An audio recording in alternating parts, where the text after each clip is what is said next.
The massive space station hung in the void like a silver city. Its name was Harmony Prime, and it served as the meeting place for dozens of alien races. Today, it would welcome its newest visitors. Humans from Earth. Ambassador Kyle Martinez adjusted his tie as he looked out the shuttle window. Behind him sat Dr. Lisa Parker, a marine biologist with short brown hair and calm eyes. Next to her was Dr. Greg Thompson, a xenobiologist who had spent years studying alien life forms through intercepted transmissions. "Remember," Kyle said, "we're here to make friends, not enemies. Earth needs allies in this galaxy." Lisa nodded and checked her tablet. "The Zephyrians are our hosts today. They've been the dominant species in this sector for over 300 years. Greg pulled up a holographic display showing a tall, scaled creature. 8 feet tall, razor-sharp claws, bioluminescent scales, and they can produce paralyzing venom. They're apex predators on their homeworld. The shuttle docked with a soft thud. The airlock hissed open, and the humans stepped into a corridor that sparkled with alien technology. Waiting for them was a delegation of 3 Zephyrians, the lead. Zephyrian stood nearly 9 feet tall. His scales shifted from deep blue to bright purple as he moved. His claws gleamed like polished metal, and his eyes were the color of molten gold. When he spoke, his voice was deep and commanding. "Welcome, humans of Earth. I am High Counselor Vex Thara, speaker for the Zephyrian Empire. We have heard much about your species since you achieved faster-than-light travel." Kyle stepped forward and bowed slightly. "Thank you for hosting us, High Counselor. I am Ambassador Kyle Martinez, and these are my colleagues Dr. Lisa Parker and Dr. Greg Thompson." Vex Thara's scales flickered with what might have been amusement. "Come, we have prepared a traditional welcome feast in your honor. It will allow us to observe your customs." The humans followed their hosts through corridors lined with glowing crystals. Other alien species watched from doorways and balconies.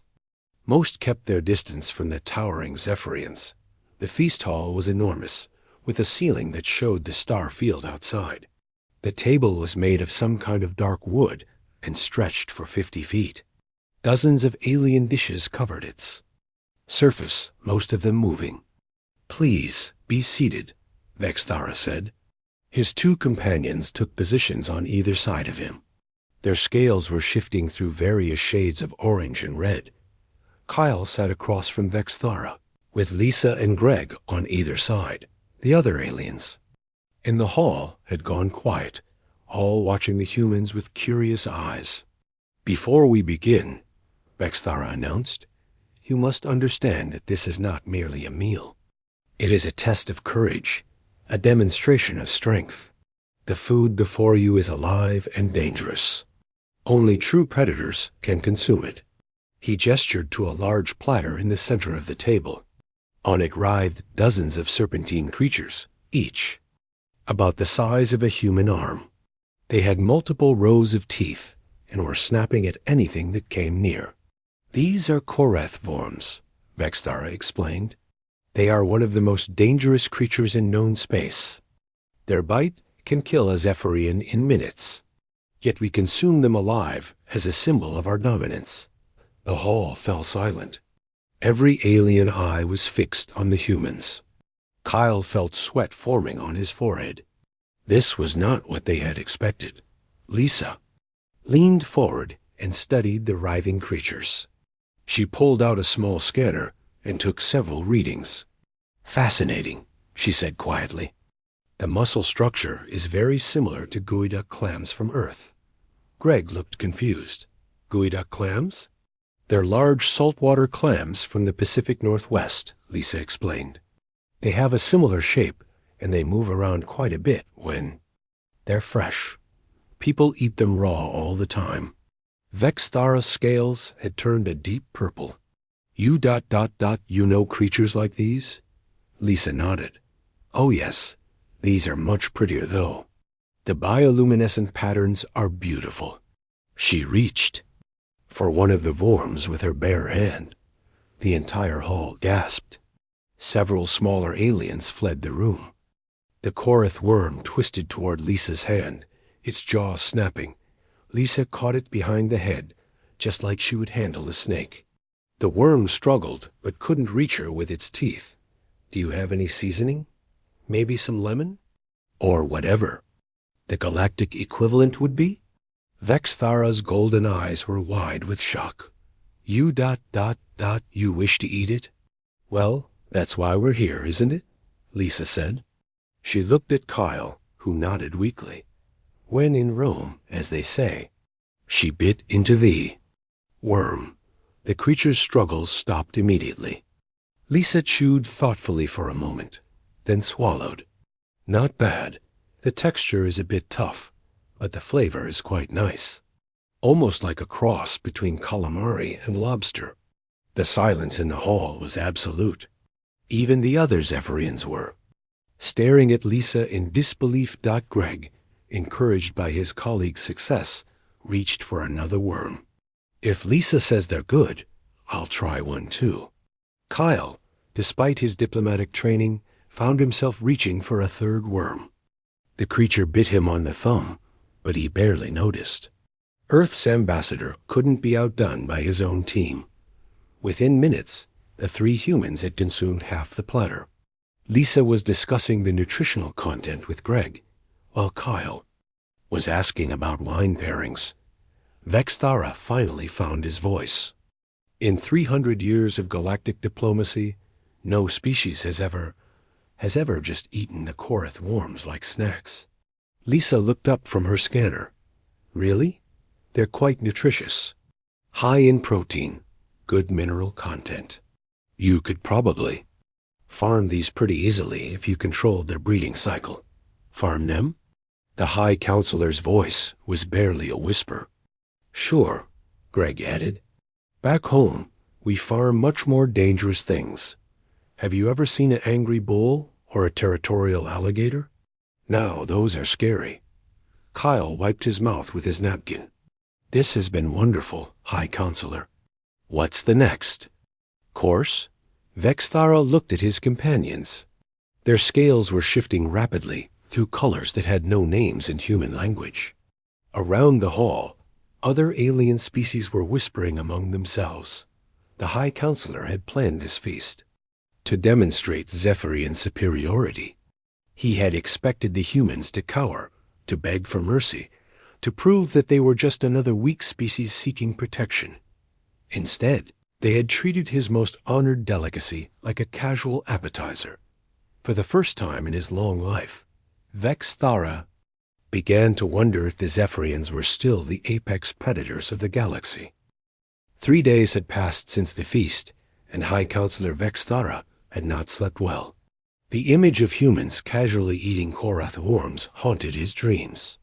He needed to restore his people's reputation as the galaxy's premier predators. We will take them hunting, he announced to his advisors. On Kethmer. The other Zephyrians in the council chamber hissed in surprise. Kethmer was known throughout the galaxy as the Hunting Moon, home to creatures so dangerous that even veteran Zephyrian warriors approached it with extreme caution. High Counselor, his aide Krathix said carefully, perhaps a less dangerous location would be more appropriate for first-time visitors. No. Vexthara's scales flashed bright red. They will face the Shadow Stalker. Then we will see how brave these humans really are. The invitation was delivered to the human delegation that afternoon. Ambassador Kyle Martinez read it with growing concern, but Dr. Lisa Parker seemed excited. A hunting expedition would be perfect for our research, she said. We need to understand more about galactic ecosystems.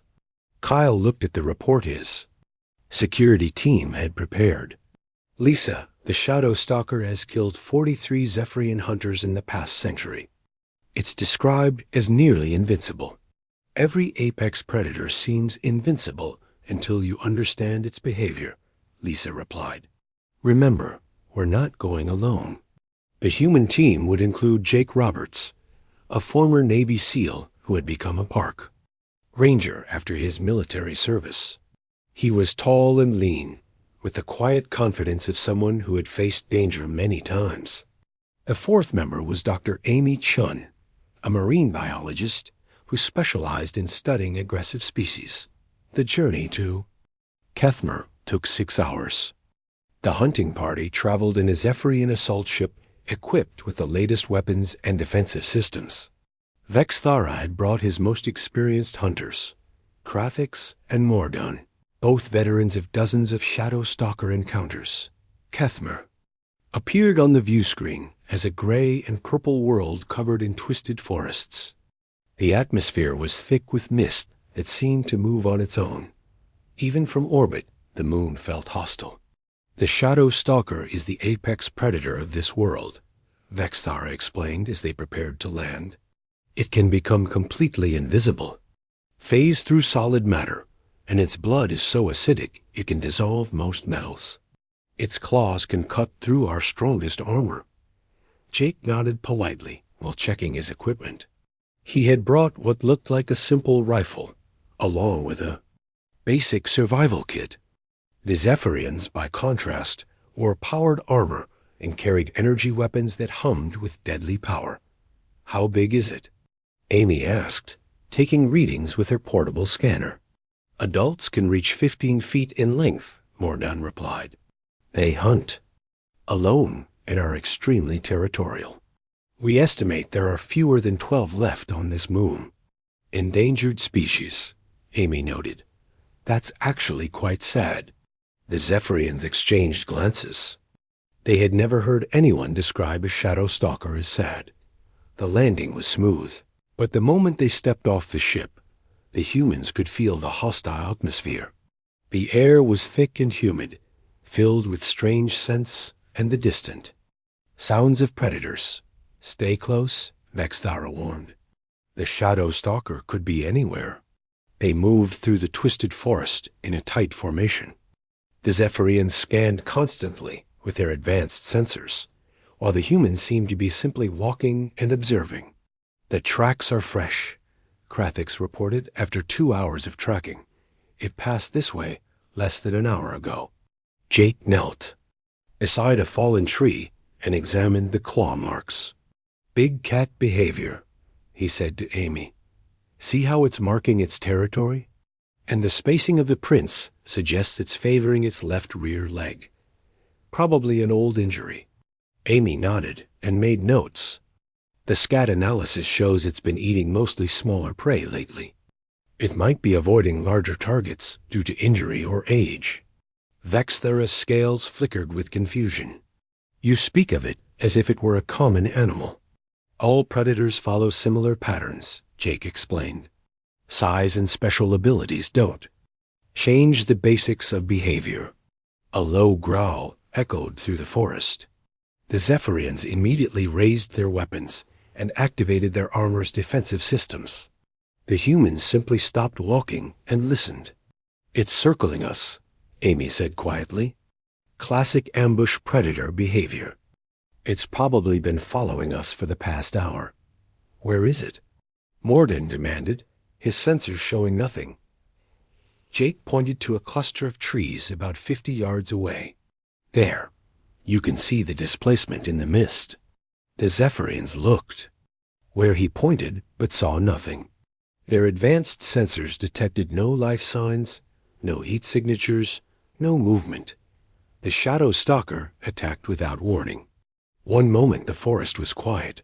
The next moment a massive invisible form was hurtling toward them. The Zephyrians opened fire with their energy weapons, but the beams passed harmlessly through the creature's phased form. Jake raised his rifle and fired 3 times in rapid succession.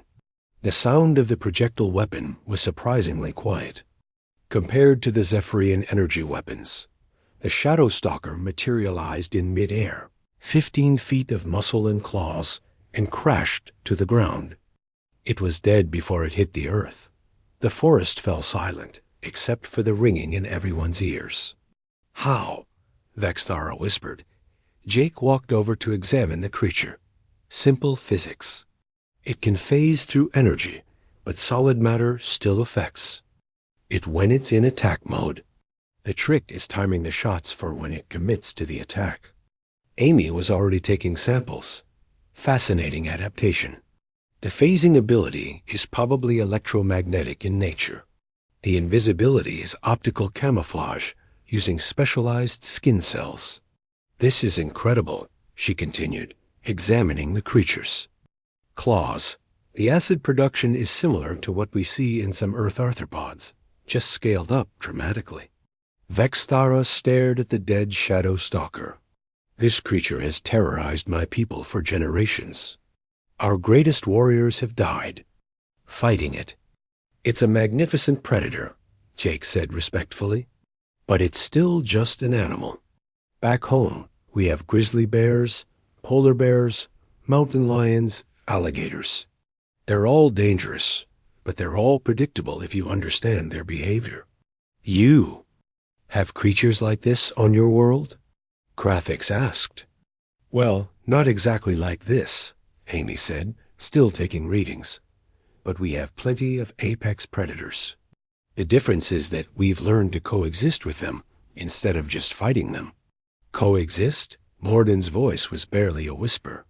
Sure, Jake said. Management is the key. Understanding their territory, their breeding cycles, their food sources. You can reduce conflicts by controlling those factors. Amy stood up from her examination. This population is probably struggling because their prey base has been disrupted. With proper management, you could stabilize both the shadow stalker population and the ecosystem as a whole. You want to save them? Vexthara scales were cycling through colors rapidly. Of course, Amy replied. They're clearly a keystone species. Remove them, and the whole ecosystem could collapse. The Zephyrians stood in stunned silence. They had brought the humans here to demonstrate that some creatures were too dangerous to face. Instead, the humans had killed their most feared predator with ease, and were now discussing conservation efforts. As they walked back to the ship, Jake was explaining to Amy how they might set up wildlife corridors to reduce human shadow stalker conflicts. The Zephyrians followed behind, their worldview shifting with every step. High Counselor Vexthara realized that the humans hadn't just hunted the shadow stalker. They had made it seem ordinary, manageable, even worthy of protection. For the second time in a week, he wondered what kind of world could produce such creatures as humans. News of the shadow stalker incident spread through Harmony Prime like wildfire. In the cantinas and meeting halls, aliens whispered about the humans who had killed a legendary predator with 3 simple shots. The story grew with each telling, but the truth was strange enough that the Krillian delegation was not impressed. Impossible, growled Vectar, the unstoppable blood champion of the Krillian Empire. His insectoid form stood 7 feet tall, with forearms ending in razor-sharp claws. His carapace was scarred from countless battles, and his compound eyes reflected the station's lights like black diamonds. The humans got lucky, he continued, addressing the gathered crowd in the station's main plaza. They faced a single beast. Let them face a true warrior in honorable combat, and we will see their courage fail. The challenge was delivered formally within the hour. Ambassador Kyle Martinez received the ornate scroll with growing dread. The Krillians were known throughout the galaxy as the ultimate warriors. They had never lost a gladiatorial contest in over 2 centuries. We have to accept, Kyle said to his team. Refusing would be seen as cowardice. It would destroy our diplomatic position. Who's going to fight? Lisa asked. Kyle looked around the room. Jake Roberts was the obvious choice, but he was still recovering from a minor injury sustained during the hunt. Greg Thompson was a scientist, not a warrior. Amy Chun was brilliant but small. I'll do it, said a voice from the back of the room.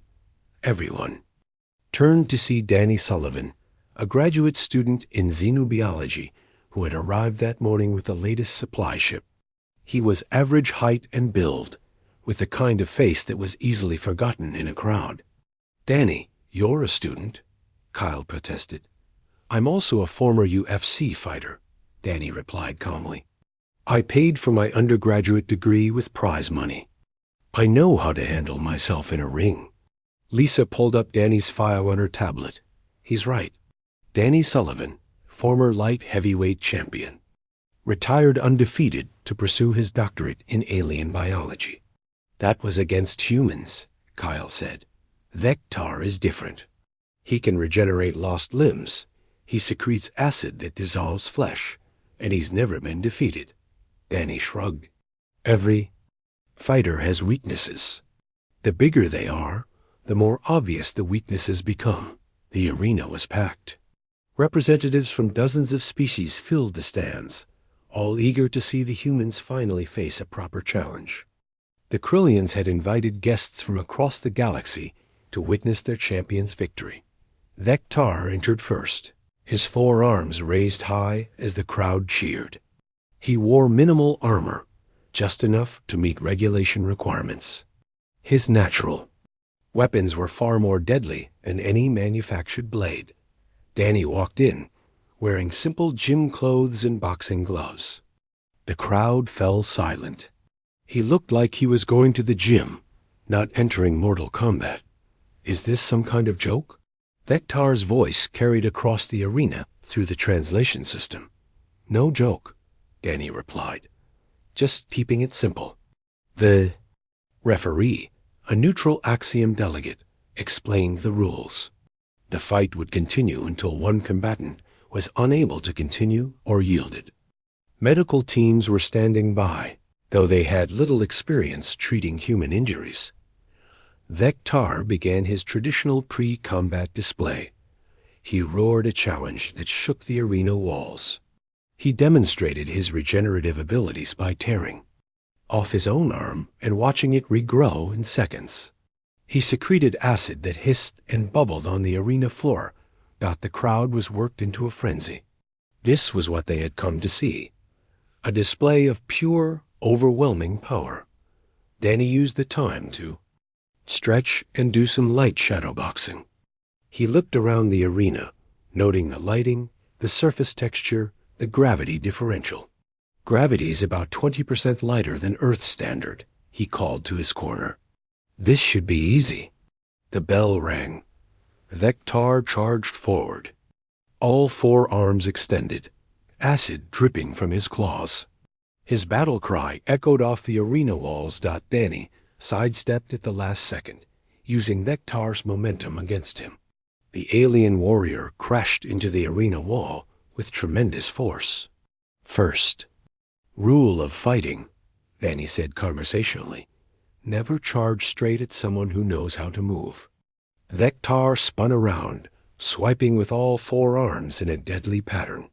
Danny ducked under the first swing, blocked the second with his forearm, and stepped inside the reach of the 3rd and 4th dot in the lower gravity. Danny's movements were faster and more fluid than they had ever been on Earth. He felt like he was fighting underwater, with all the time in the world to react. His first punch caught Vector in what passed for a solar plexus. The alien doubled over, gasping. Danny's second punch was a simple uppercut that lifted the 7-foot warrior off his feet. "Second rule," Danny said, "size doesn't matter if you can't breathe." Vector regenerated quickly, his wounds healing, even as Danny watched. But regeneration took energy, and energy was finite.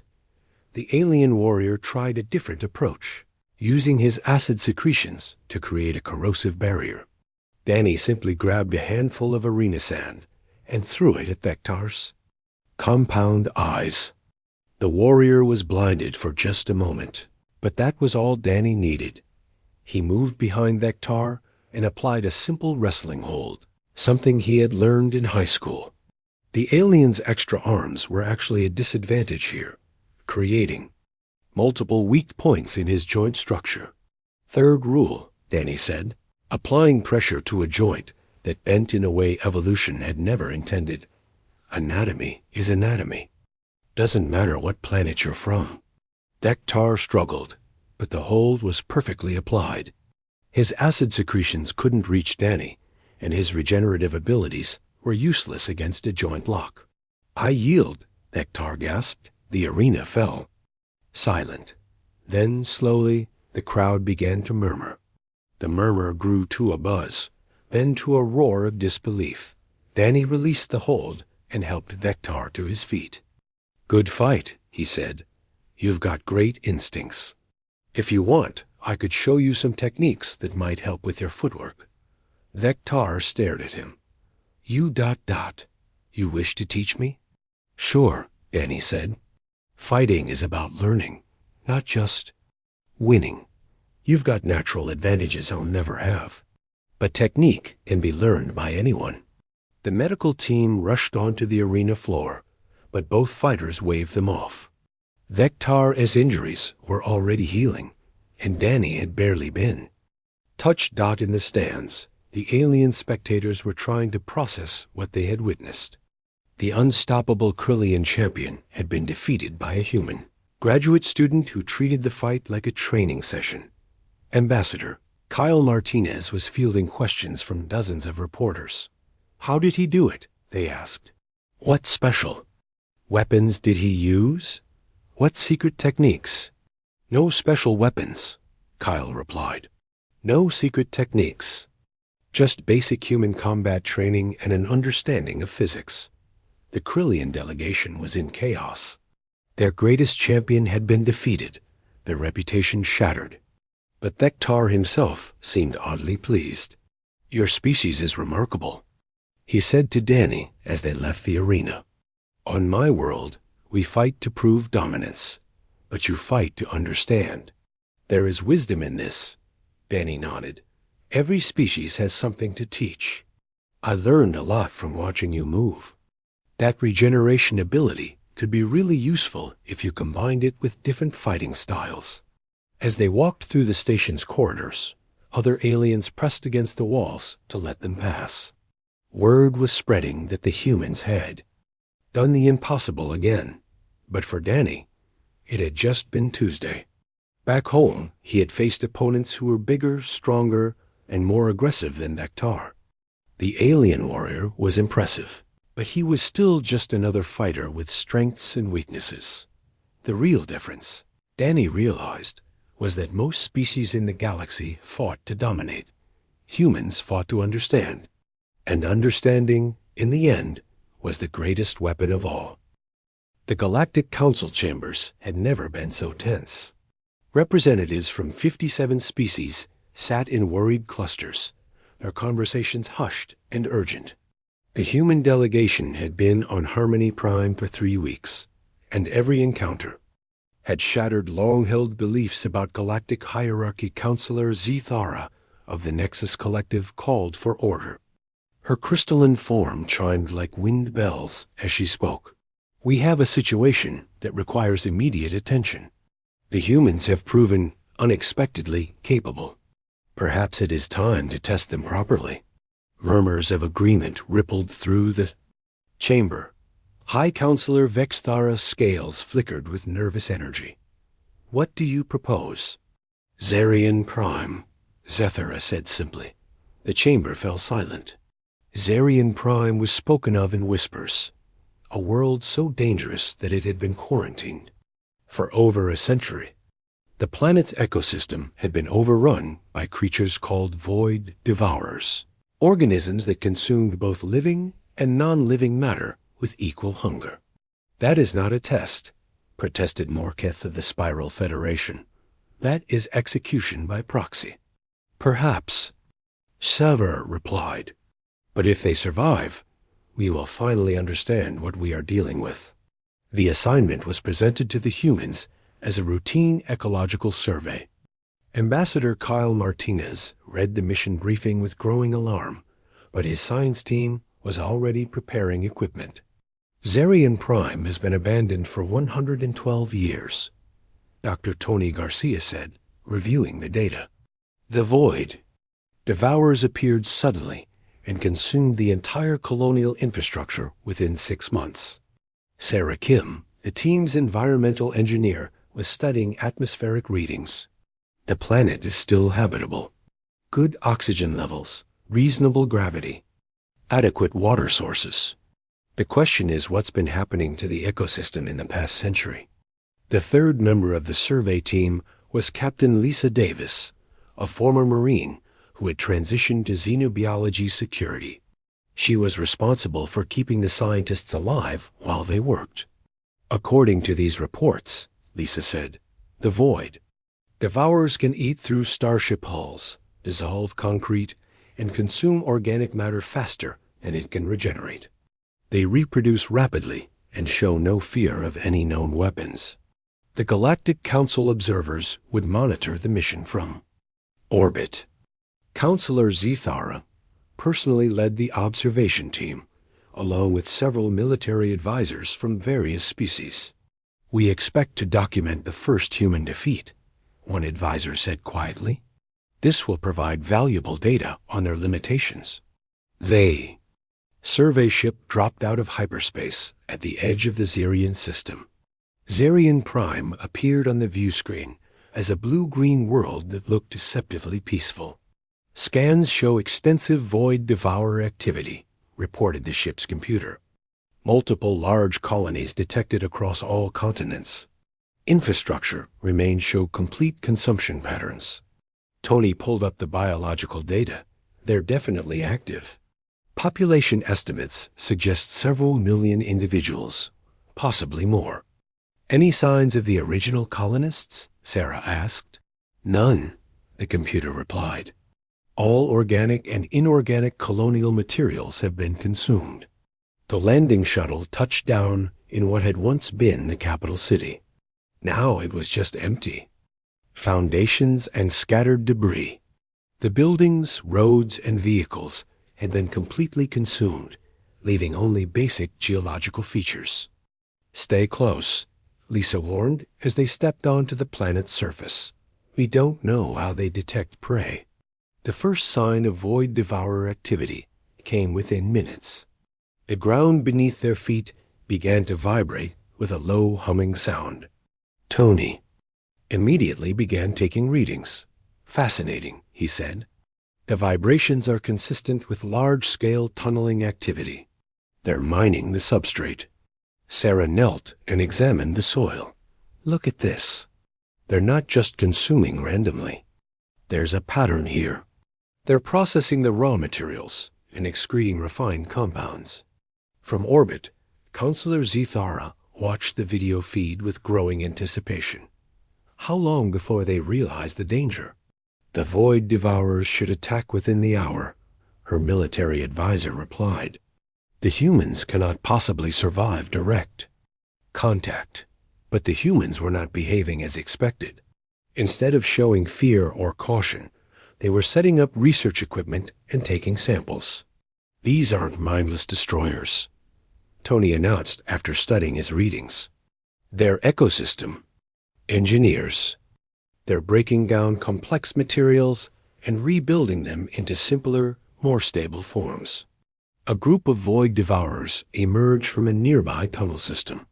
They were roughly the size of large dogs, with gray-black carapaces and multiple feeding appendages. Their acid secretions hissed as they moved. Lisa raised her weapon, but Tony held up a hand.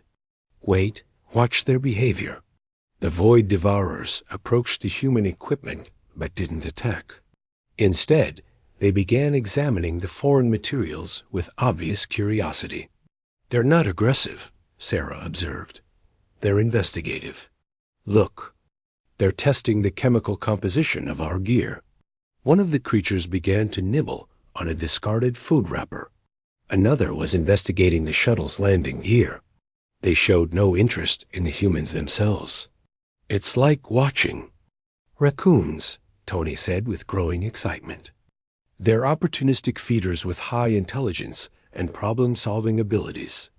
From orbit, the observers were stunned. Why aren't they attacking? Zethara demanded. Unknown, her advisor replied. All previous encounters resulted in immediate, aggressive behavior. On the surface, the humans were having a breakthrough. Sarah had discovered that the void devourers were actually stabilizing the planet's ecosystem, not destroying it. They're processing toxic compounds left over from the industrial period, she explained. The colonial infrastructure was built with materials that were slowly poisoning the environment. The void devourers consumed those materials and broke them down into harmless components. Tony was documenting their social behavior. They work in coordinated groups. There's definitely a hierarchy here, probably based on age and experience. The older ones are directing the younger ones toward specific targets. Lisa was observing their defensive patterns. They're not territorial in the traditional sense. They're protective of their work sites. It's like they have a job to do and don't want interruptions. The breakthrough came when Sarah set up a feeding station with synthetic materials designed to match the void devourers' dietary preferences. The creatures immediately began consuming the artificial food source, ignoring the human equipment entirely. Basic wildlife management, she explained to the orbital observers. Provide appropriate food sources, and they'll ignore inappropriate ones. Within days, the humans had established a working relationship with the void devourer colonies. They set up processing stations where the creatures could safely consume synthetic materials while the humans studied their behavior. They're actually quite social, Tony reported.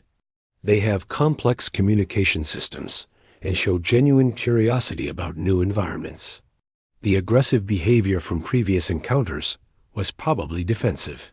The Galactic Council observers were speechless. In less than a week, the humans had not only survived contact with the galaxy's most feared ecological threat, but had established a peaceful coexistence. Recommend immediate reclassification of Zarian Prime, Sarah transmitted, to the orbital station. The planet is safe for limited resettlement with proper void devourer management protocols. Management protocols? Zithara's voice cracked with disbelief. Standard wildlife management techniques, Lisa explained. Controlled feeding areas, population monitoring, habitat preservation. It's no different from managing any other species. Tony added his own recommendation. The void devourers could be incredibly useful for bioremediation projects. They can break down complex pollutants and convert them into harmless compounds. With proper management, they could clean up environmental damage across the galaxy. The final report was submitted 2 weeks later.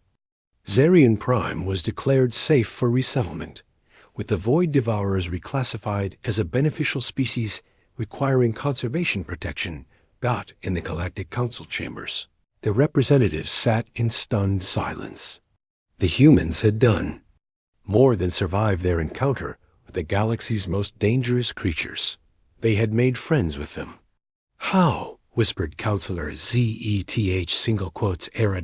Ambassador Kyle Martinez answered from the communication screen. We didn't approach them as enemies to be destroyed. We approached them as neighbors to be understood.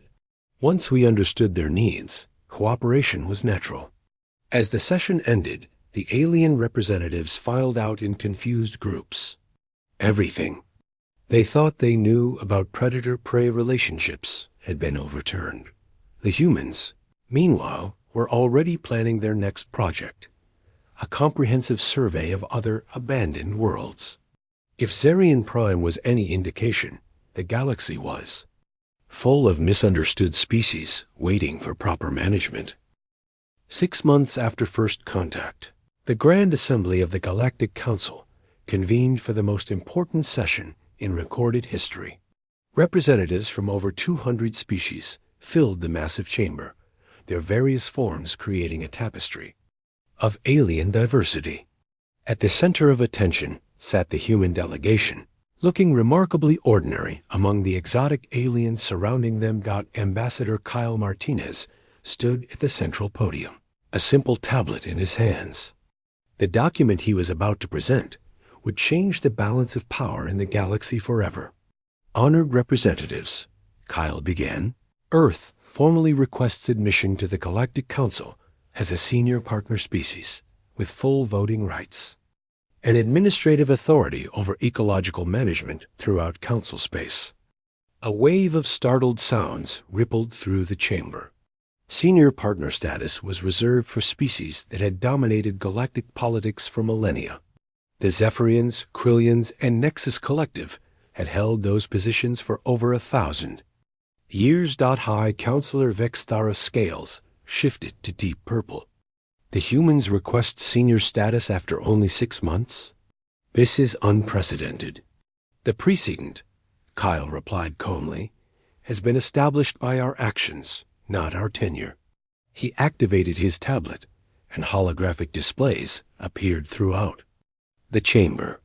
Earth presents solutions to 3 critical galactic problems that have remained unsolved for centuries. The first display showed the outer rim, where the phantom plague had been spreading for decades. Entire star systems had been abandoned as the mysterious biological agent consumed all organic matter in its path. Problem 1. The phantom plague. Kyle announced. Council response has been quarantine and evacuation. Earth's response is ecosystem restoration. Dr. Lisa Parker stepped forward. The phantom plague isn't a disease. It's an invasive species that escaped containment from a failed terraforming project 300 years ago. We've identified its natural predators and developed a biological control program. The chamber erupted in surprised chatter. The phantom plague had killed billions and consumed dozens of worlds. No one had ever suggested it could be controlled. Our first pilot program begins next month on Keth Prime, Lisa continued. We expect complete ecosystem restoration within 2 years. Kyle activated the second display, showing the war-torn hive worlds where the Vexthran swarm had been locked in endless conflict with coalition forces. Problem 2, the hive war, he said. Council response has been military containment at enormous cost in lives and resources. Earth's response is behavioral modification. Dr. Amy Chun stood up. The Vexthran aren't actually hostile. They're a collective intelligence that's been trying to communicate for over a century. Their attacks are actually attempts at information exchange. We've developed a translation protocol. The silence in the chamber was absolute. The hive war had consumed trillions of credits and millions of lives. The idea that it was all a misunderstanding was almost too much to process. First, contact negotiations begin in 3 weeks, Amy added. The Vexthran have already agreed to cease military actions in exchange for formal diplomatic recognition. Kyle activated the third display, showing dozens of red-marked star systems throughout Council space. Problem 3. The Death Worlds. He said, over 80 planets have been abandoned due to dangerous apex predators. Council response has been permanent quarantine. Earth's response is wildlife management. Jake Roberts approached the podium. Every so-called death world we've surveyed has the same problem, ecosystem imbalance caused by the removal of key species. The dangerous predators are actually trying to restore natural equilibrium. He pulled up data from their recent surveys. Zarian Prime is already accepting new colonists. Kethmer will be cleared for resettlements next quarter. Vorthin's World, Nightmare Station, the Screaming Peaks, all of them can be made safe with proper management. Counselor Zethara's crystalline form rang with agitation. You speak of managing forces that have terrorized the galaxy for millennia. How is this possible? Kyle looked around the chamber at the assembled alien representatives. Because every other species in this galaxy achieves spaceflight by avoiding their apex predators. Humans are the first species to achieve interstellar travel while coexisting with ours.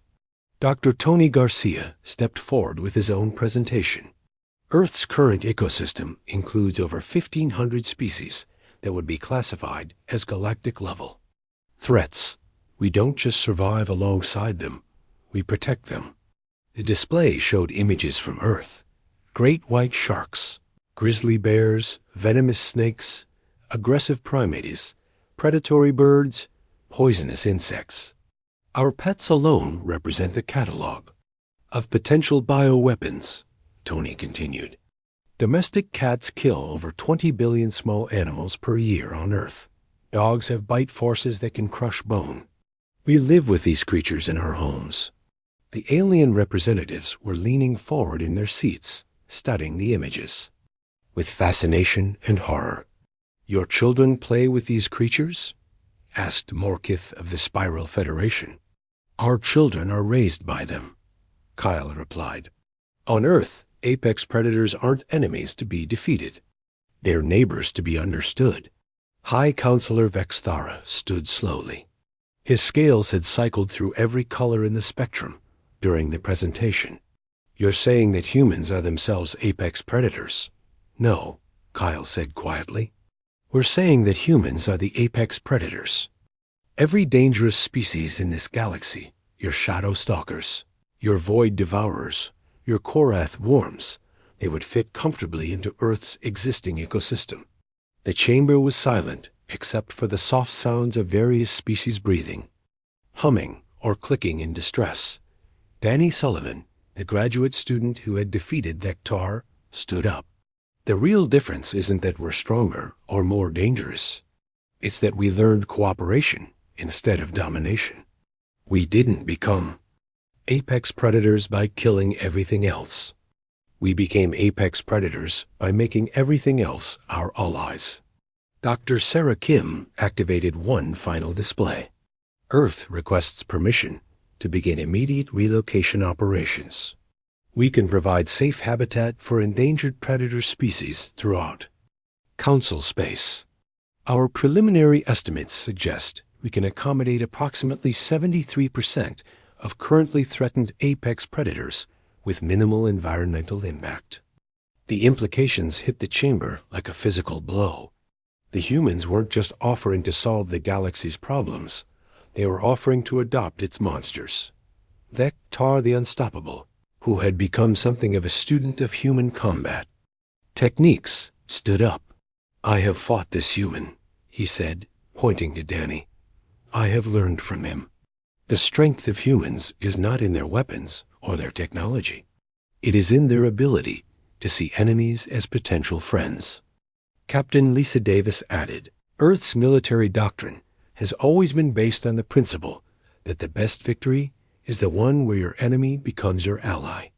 We don't seek to dominate the galaxy. We seek to improve it. Counselor Jithara chimed softly. And if we refuse your request for senior partnership? Kyle smiled. Then we return to Earth and wait.